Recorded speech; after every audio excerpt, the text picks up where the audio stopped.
Box to Box Media Network. Lisir wangi sliramu tumaking sirno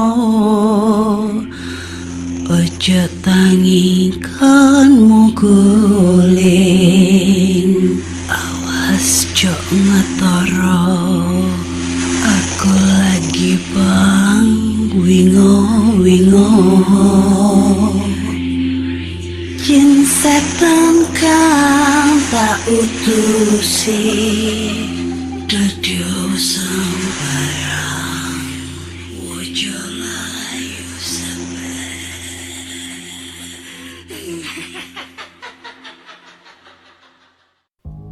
Hai Re, iya apa kabar?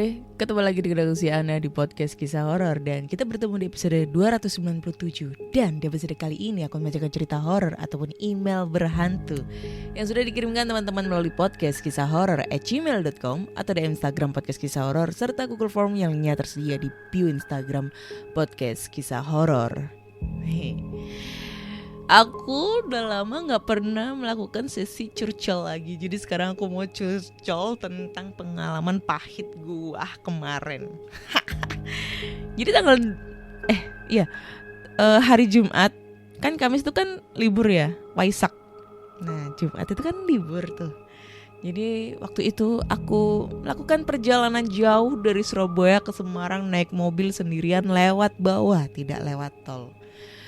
Waktu itu gue effort banget harus menjual handphone gue supaya gue bisa nyamperin tuh cowok ke situ. Jadi gue itu punya teman. Nah kebetulan temen aku ini dulu mantan kakaknya konten kreator. Nah ya temennya mantan gue lah, si Jokal.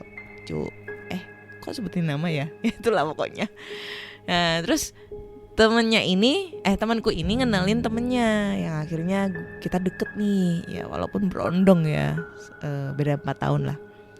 Gue nyaman nih, gue tuh kalau udah suka sama orang itu effort harus nyamperin, dan gue samperin dia ke Semarang. Tadinya tuh sebelum gue nyamperin tuh kita ngobrol itu happy, have fun, video call, sleep call, anjay. Gue udah lama gak pernah kayak gini. Tiba-tiba pas gue nyamperin ke sana, pas gue balik ke Surabaya, bayangkan ya, nyetir 7 jam, PP 14 jam. Itu dia udah berubah 90 derajat. Kayak gue tuh datang ke sana itu, dia tuh nyesel banget ketemu sama gue. Kayak dia tuh berubah lah kayak gitu. Padahal nih ya, gue datang ke sana ongkos sendiri, nyetir, bensin sendiri, nginep itu biaya hotel juga sendiri gitu loh. Dan dia cuma ngeluarin duit buat makan, dan itu cuma habis ya sekitar 100 ribuan doang selama gue di sana gitu loh. Kan anjing gitu loh. Yang gue sebel adalah kenapa di saat gue udah nyaman sama orang dan gue udah ngeluarin effort ya, walaupun mungkin ya effortnya hanya sekedar nyamperin doang, tapi dianya tuh gak mengapresiasi apa yang gue lakuin gitu. Emang selama ini kalau dia udah punya dia deket sama cewek, ada itu yang nyamperin jauh-jauh? Gak ada, cok, baru saya doang. Itulah pokoknya. Jadi pesan nih ya buat teman-teman horor semua, entah itu cowok entah itu cewek, terutama buat cewek ya, kalau kalian suka sama orang, walaupun itu belum pernah ketemu atau udah pernah ketemu tapi posisinya LDR, udah deh, kalian gak usah nyamperin ke sana. Kalaupun kalian nyamperin, seenggaknya mereka yang ngongkosin. Gak usah kalian mengeluarkan duit sama sekali. Anjing, masih mending si Rio itu gue samperin ke Makassar, itu masih gue diongkosin, pesawat di tiket dibeliin apa segala macam. Kalau ini sudah gak usah. Daripada kalian kecewa di belakang kalian sakit hati, effort kalian gak dihargain. Ya kalau misalnya gue datang ke sana naik kereta gak apa-apa, gue naik mobil coy. Karena gue alasannya kenapa gue naik kendaraan sendiri, supaya gue bisa mengakses kemana-mana. Dan bener tuh, nyampe sana itu gue dianggurin. Untung gue kebawa kendaraan. Coba kalau gue kesana naik kereta ya, nyampe stasiun nggak dijemput, cok. Itu deh guys, sedih. Jadi selama perjalanan itu gue nangis, anjing lah. Ya itulah pokoknya. Curcol gua. Pasti kalian kangen ya. Kalau kalian sebel dengan curcol gua di setiap opening cerita horor, skip. Nggak perlu. Karena gua menuruti apa kata teman-teman gua yang suka dengan curcol gua. Ini cerita horor menurut gua ini ya. Nyamperin cowok yang gak tahu diuntung. Anjing emang. Sakit hati. Oke deh. Dan langsung aja kita bacakan cerita horor yang sudah masuk di email. Dan cerita pertama kali ini datang dari Panjul, berjudul Teman Pagi. Oke. Hai Kana, jadi aku pengen bercerita tentang pengalaman horor aku. Jadi waktu itu masih kelas 2 SMP, sekitar tahun 2008. Kalau mau ke sekolah harus jalan kaki karena gak ada sepeda. Suatu hari nebeng kakak yang berangkat kerja tapi pagi banget, masih 5:30 gitu. Ya udah, daripada jalan kaki, aku bareng sama kakak aku. Sampai sekolah ya pastilah masih sepi banget. Waktu jalan mau ke kelas, di depanku tiba-tiba udah nampak ada temanku yang jalan duluan. Syukurlah, udah ada yang dateng. Timbang sendirian kan? Jadi ku ikutin tuh temenku dari jauh. Dia naik ke lantai 2 dan aku juga. Tapi kok sampai sana pintu kelasnya ini masih kuncian semua. Lah terus temenku ini masuknya gimana? Setelah ku intip dari jendela, masih kosong kelas. Kelasnya masih kosong. Ya ampun, tadi tuh siapa ya? Padahal aku tuh jelas banget kalau ada orang atau temanku atau yang menyerupai temanku itu naik ke atas lantai 2. Karena dia juga memakai seragam yang sama yang sedang aku kenakan waktu itu juga. Nah kemudian jam pelajaran udah usai. Waktu nunjukin pukul 5 sore. Semua udah pulang. Tinggal gua sama beberapa teman gua yang lagi beres hasil ulangan karena disuruh guru. Setelah guru itu keluar, kita langsung mengutin kertas hasil ulangan. Tiba-tiba kedengar ada yang teriak kenceng banget di luar.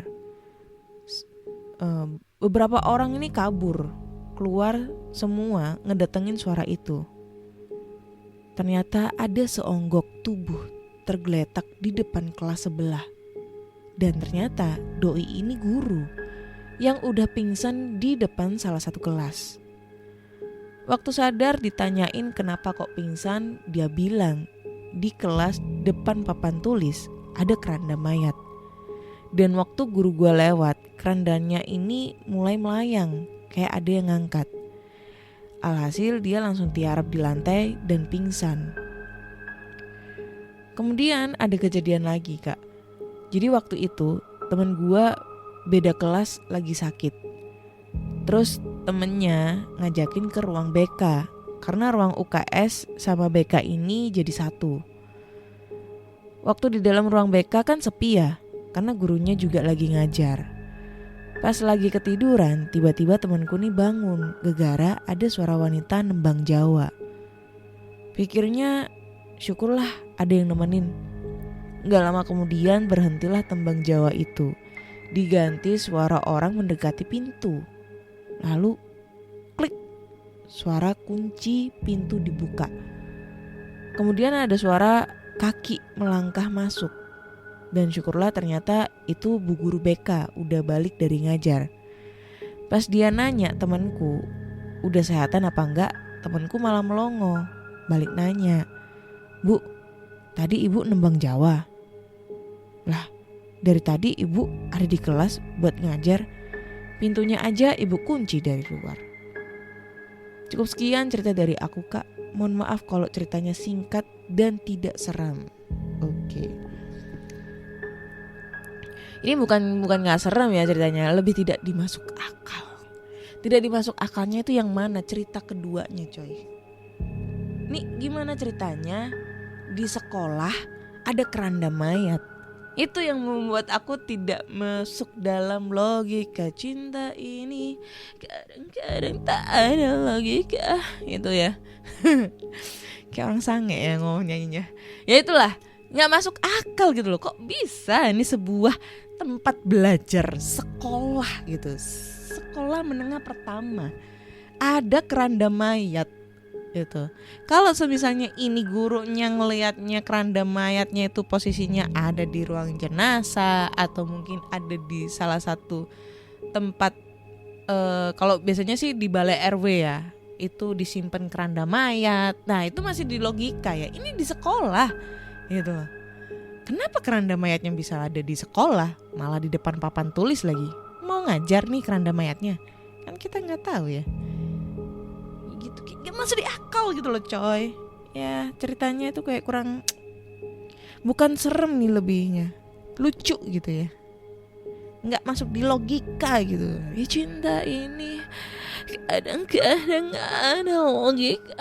Ya gitu. Bagus kan suaraku? Ya kayak gitu guys. Serem? Enggak. Jadi langsung kita next cerita ke berikutnya ya. Oke, lanjut ke cerita kedua. Semoga ceritanya masuk di Nurul. Halo Kak Ana dan teman-teman semua. Jadi aku pengen berbagi pengalaman cerita horor. Dan ini kisah nyata yang aku alami sendiri. Sebenarnya nama aku Fai. Dan sekarang aku bekerja di perusahaan. Status sebagai karyawan. Tentu teman-teman dan Kak Ana pasti tahu yang namanya pabrik itu ada kerja shift-shiftnya. Ada yang masuk pagi, siang, malam, ya seperti itulah dunia industri. Jadi suatu hari aku tuh masuknya shift 2. Nah nanti pulangnya itu sekitar jam 8 malam. Seperti biasa, tugas aku lakukan dengan teliti dan penuh semangat. Pas jam 8 teng atau 8 malam, ya udah aku cabut. Abis absen langsung on the way parkiran. Ambil si kuda besi yang udah old tapi masih kece. Ya udahlah, selesai pamit sama security, aku langsung pulang. Oh iya, sebelum lanjut aku jelasin dulu. Kejadian ini tuh pas bulan Desember tahun 2023 yang lalu. Suasana sudah dekat hari raya Natal dan jalan mulai macet. Banyak orang-orang belanja berburu diskon. Sangat padat dan mulai macetlah di jalan raya waktu itu. Singkatnya nih, ada suatu titik jalan di mana itu lagi macet parah. Motor aku tuh langsung diam, gak bergerak dan gak bisa jalan. Karena udah mepet itu jalan, mepet dengan padat pengguna. Ada sekitar 5 menit lah terjebak macet. Aku iseng-iseng tuh tengok kiri kanan. Pas tengok kanan ada cewek cantik, rambutnya panjang, lagi boncengan sama bapak-bapak. Gak tahu itu ojol atau bapaknya, tapi yang jelas itu cewek duduk di boncengan. Gaya duduknya itu menyamping gitu, kayak cewek-cewek dibonceng gitulah. Dan mata saya itu bertatapan langsung sama ini cewek. Yang mana tadi? Dan dia tuh senyum. Aku balas senyum. Dan seketika kendaraan sudah mulai jalan. Oke, motor aku jalan lagi. Motor yang di samping itu ada bapak-bapak yang boncengin cewek tadi itu ikut jalan juga. Dan kalian tahu gak apa yang terjadi? Itu cewek yang ada di boncengan hilang dan raib. Astaga, itu apa? Aku kaget, dak-dikduk. Itu cewek betul-betul lenyap. Tinggal bapak tadi sendiri di atas motor. Bayangkan teman-teman, durasi aku tatapan mata cewek itu sekitar 3 detik. Pas aku mau jalan, aku tengok lagi sudah lenyap. Asli, gak ada orang di boncengan si bapak itu. Karena kaget, aku parkir sejenak, istirahat dan berdoa dalam hati, terus lanjut untuk pulang. Oke. Sampai di sini dulu Kak ceritanya. Ntar disambung karena masih banyak kisah horor yang aku alami. Salam. Oke. Thank you Fai ceritanya ya. Ya mungkin itu kamu ngelihat orang lain gitu ya. Kenapa kok bisa gue ngelihat orang lainnya? Kali aja lu tuh gak fokus dengan si bapaknya itu. Ya. Kan ini posisinya lagi macet ya. Macet parah gitu. Kan itu dikatakan lagi macet parah, nggak bisa bergerak sama sekali, yang otomatis itu banyak banget kendaraan. Karena gue juga pernah mengalami yang namanya kejebak macet. Bahkan naik motor pun gue kejebak macet sampai 2 jam, 1 jam itu pernah itu, panas gila. Nah mungkin nih lu nya itu salah lihat.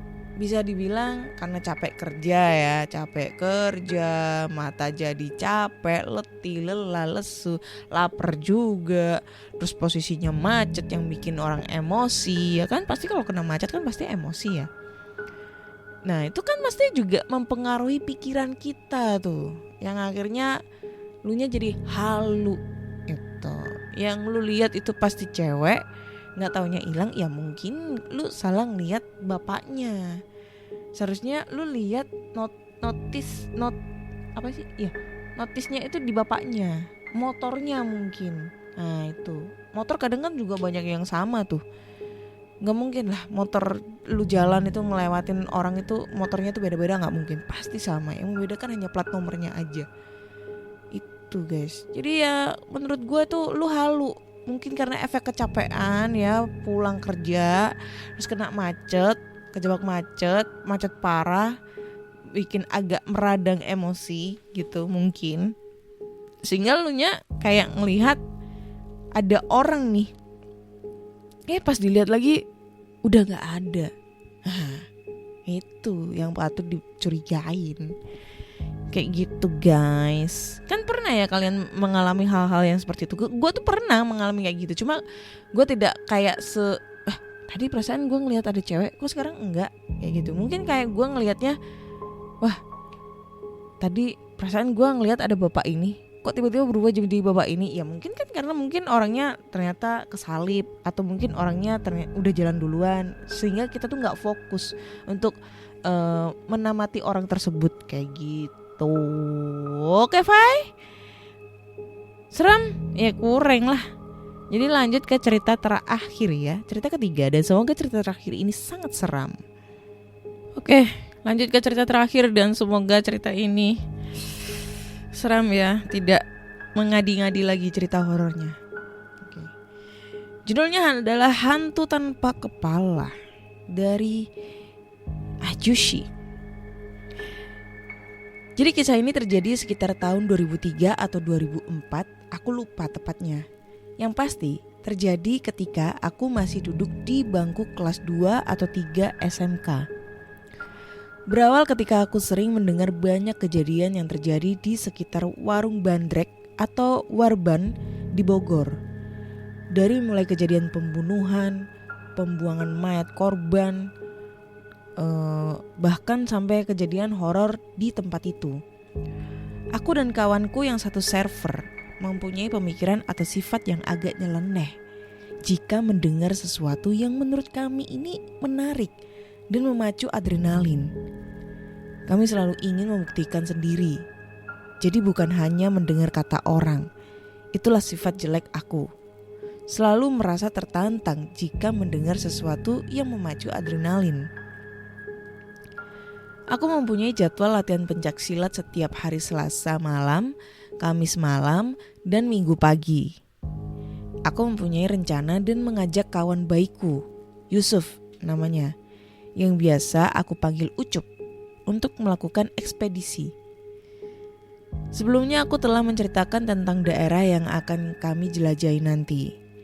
Aku menceritakan kepada Ucup rencanaku sepulang latihan silat di Selasa malam dan mengajak Ucup untuk menguji nyali. Nanti aja bro, lebih seru kalau kita kesana pas malam Jumat, pas kita pulang latihan. Kalau malam Jumat kan lebih afdol, hehehe, jawab Ucup ketika ku ajak langsung pada saat pulang latihan di Selasa malam. Ya wes kalau gitu. Tapi malam ini lu balik atau nginep di rumah gue? Tanyaku pada Ucup.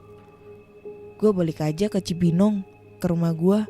Nanti Kamis siang pulang sekolah kita langsung pulang ke rumah lu. Ntar sekalian gue bawa seragam buat sekolah besoknya. Jelas Ucup. Oke, jawab sikatku. Akhirnya aku dan Ucup itu berpisah untuk pulang ke rumah masing-masing. Ucup pulang ke Cibinong sedangkan aku ke kampung sawah Lawang Gintung, Bogor. Aku kenal sama Ucup ini sejak kelas 2 SMK karena dia anak pindahan dari sekolah lain. Kebetulan aku dan dia ini mempunyai hobi yang sama, yakni suka akan bela diri dan senang mempelajari bermacam-macam bela diri. Kamis sorenya aku dan Ucup berangkat latihan silat ke IPB Dramaga. Kami berangkat setelah sholat maghrib dan kebetulan di perguruan silatku aku lebih senior dibanding Ucup. Saat itu aku sudah menjadi asisten pelatih, sementara Ucup berada 3 tingkat di bawah aku sabuknya. Kami selesai latihan dari Dramaga sekitar jam 10 malam. Kami pulang naik angkot dari depan kampus ke daerah Bubulak. Tapi jika kami sedang beruntung, kami bisa naik angkot yang langsung sampai daerah Merdeka Bogor dengan ongkos yang sedikit lebih mahal. Namun saat itu kami belum beruntung.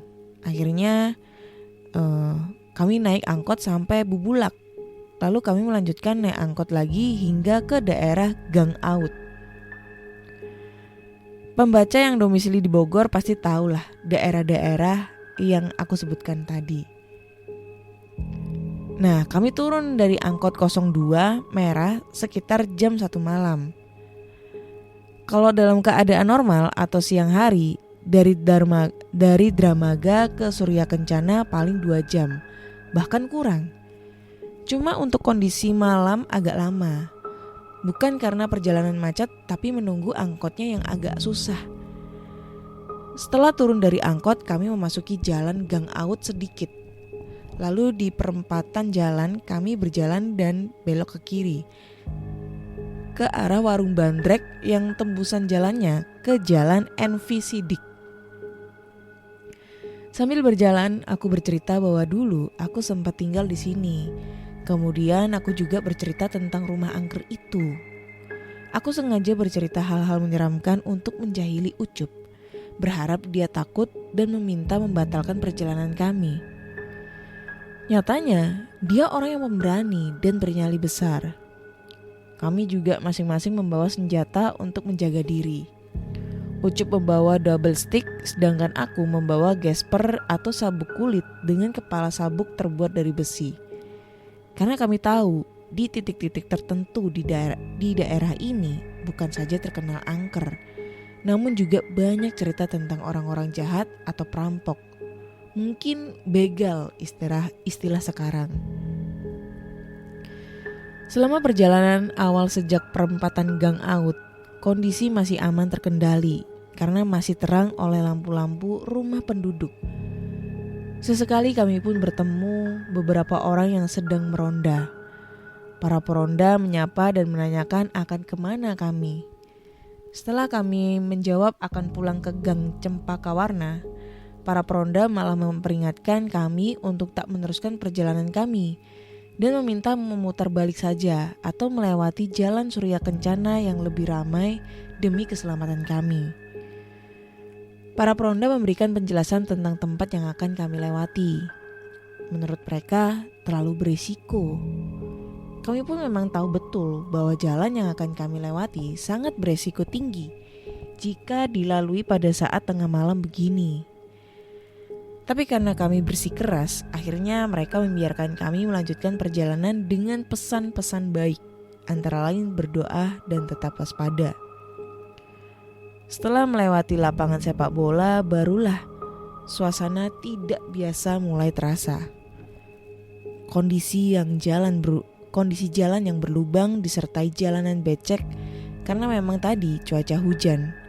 Ditambah kondisi sangat gelap dengan kanan dan kiri dipenuhi beberapa pohon. Kalau tidak salah, di sebelah kiri jalan ada sebuah selokan besar. Perjalanan kami hanya ditemani suara binatang malam. Setelah melewati sedikit tikungan dan sedikit jalan menanjak, di sebelah kanan terdapat kandang sapi atau kandang kambing. Aku lupa, karena memang tercium bau kotoran sapi atau kambing. Ya, tepatnya aku lupa juga. Disinilah kami mulai mengeluarkan senjata kami untuk sekedar berjaga-jaga jika terjadi kejadian secara mendadak. Kami memang sudah memasang kewaspadaan tinggi. Kebetulan kami juga sengaja membawa 2 buah senter yang sudah kami siapkan sebelumnya. Suasana mencekam sudah mulai terasa. Ditambah cuaca yang dingin membuat kami merinding. Ternyata gak ada apa-apa bro. Bentar lagi juga kita sampai di NV Sidik. Ucup tiba-tiba berbicara sambil tetap kami berjalan beriringan dan malah terkesan berdempetan. Iya, ternyata memang gak ada apa-apa. Tuh setelah kita lewatin kebun di depan kita sampai jembatan kecil. Udah deh kita sampai, jawabku. Namun, beberapa langkah sebelum kami melewati semacam kebun yang di seberang jalannya ada jembatan kecil, kami melihat seseorang sedang berdiri bersama seekor anjing di sampingnya sambil menghadap ke kebun dan membelakangi kami. Bentar bro, gue ngeliat ada orang berdiri ke arah kebun. Tiba-tiba Ucup menghentikan jalan kami. Iya, gue juga lihat. Tapi lagi ngapain ya? Jawabku sambil tetap memperhatikan orang itu yang seperti sedang menunggu sesuatu. Seseorang itu memakai baju kemeja kotak-kotak kecil, celana hitam dengan kaki yang terhalang rerumputan serta memakai topi koboi. Saat itu aku dan Ucup tak lagi memikirkan hantu atau sejenisnya. Kami malah berpikir bahwa orang itu adalah orang jahat yang berniat tidak baik. Bahkan sangat mungkin orang itu tidak sendiri. Sangat mungkin kawan-kawan orang itu sedang bersembunyi dan menunggu kami lewat. Hati-hati bro, perasaan gue gak enak. Ada 2 kemungkinan nih. Yang pertama itu orang jahat yang mau ngerampok kita dan teman-temannya bersembunyi gak jauh dari situ. Dan kedua, itu hanya orang lewat tapi kebelet pengen kencing. Tapi kemungkinan kedua tipis. Masa iya kalau kencing dari tadi gak selesai-selesai? Jelas Ucup panjang lebar. Aku dan Ucup berhenti beberapa saat untuk memperhatikan sambil senter terus ke arah orang tersebut. Namun tetap gak ada respon. Kita siap dengan kemungkinan pertama, bro. Keluarin senjata aja lah kita. Bisa jadi itu perampok yang nunggu kita, jelas Ucup. Setelah sepakat, aku dan Ucup kembali berjalan pelan dengan menggunakan 1 senter saja yang terus menyoroti orang tersebut. Dan sementara tangan kami satu lagi telah memegang senjata kami masing-masing. Setelah kami tepat di belakang orang itu, kami penasaran dan berhenti. Sementara Ucup telah menyalakan sementernya dan menyoroti pula ke sekeliling dari orang itu. Sedangkan senterku fokus menyoroti orang itu. Dengan sedikit keberanian aku berusaha menyapa orang itu. Permisi pak, bapak lagi ngapain ya di situ? Tanyaku dengan tidak melepas kewaspadaan. Nggak ada respon dari orang itu, malah orang itu tetap membelakangi kami yang seakan-akan sedang melihat ke arah kebun yang gelap sekali. Bahkan anjingnya pun tuh sama, nggak ngerespon, bersuara atau bergerak. Anjing itu persis bersikap seperti pemiliknya, memandang ke arah kebun yang gelap. Setelah beberapa kali menyapa namun gak ada respon, baik dari suara atau gestur tubuh yang seperti mematung, akhirnya Ucup hilang kesabaran. Dia memungut beberapa batu kerikil lalu melemparkan kepada orang tersebut. Aku hitung sudah 2 kali Ucup melempar orang itu. Akan tetapi tidak ada respon sama sekali. Namun ketika Ucup akan melempar untuk ketiga kalinya, saat tangan kanan Ucup mulai terangkat dan sudah ancang-ancang untuk melempar, tiba-tiba orang itu berbalik ke arah kami. Seketika aku mematung dan seakan tak bisa bergerak kala melihat kondisi di depan aku. Setelah menghadap dengan sempurna di depanku, barulah aku sadar apa yang ada di depanku. Seseorang yang menyangkutkan topi koboynya di bahu yang berlumuran darah. Serta kedua tangan di atas perut sedang memegang sebuah kepala dengan leher berlumuran darah pula mulai melangkah mendekatiku. Aku kalang kabut dan mulai gemetar tubuhku. "Cup, lari Cup, lari!" Aku mencoba menoleh ke arah Ucup dan berusaha menarik dia. Namun ternyata Ucup itu udah gak ada di sampingku. Yang ada hanyalah suaranya Ucup yang makin menjauh. "Bro, lari cepet bro!" Suara Ucup terdengar makin jauh. Ternyata Ucup telah lari terbirit-birit lebih dahulu sebelum aku. Dasar teman laknat. Akhirnya tanpa pikir panjang lagi, aku pun berlari sekencang-kencangnya. Walau sempat jatuh, tapi aku kembali bangun dan berlari sambil berteriak, "Tunggu gua kampret." Oke, not yang nemuin center di dekat situ kembaliin ya. Itu center gua yang jatuh. Ya udah lama goblok. Oke, thank you Jushi ceritanya. Cerita pengalaman dia uji nyali di tahun 2003 atau 2004 dia lupa.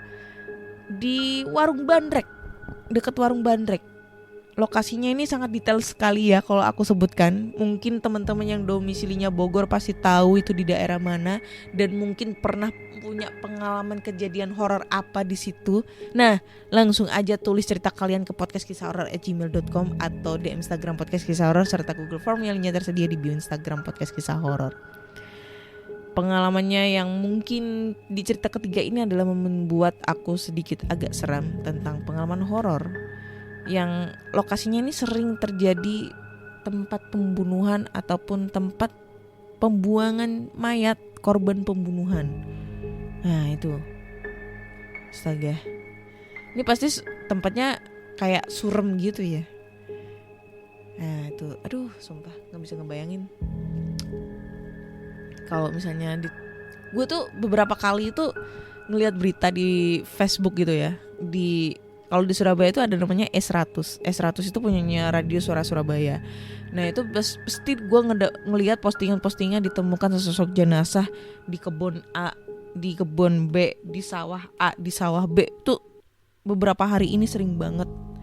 Nah itu kayak kondisi jenazahnya itu yang sudah tidak memungkinkan lagi, yang sudah membusuk, ada yang sudah dalam keadaan sudah terbakar, ada yang pokoknya serem-serem lah. Ya itu yang membuat gue kayak tersuges dengan hal-hal yang tidak baik gitu.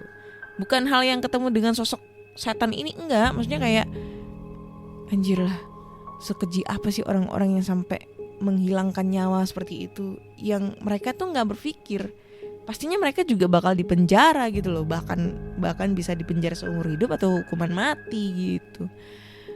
Kayak gitu guys.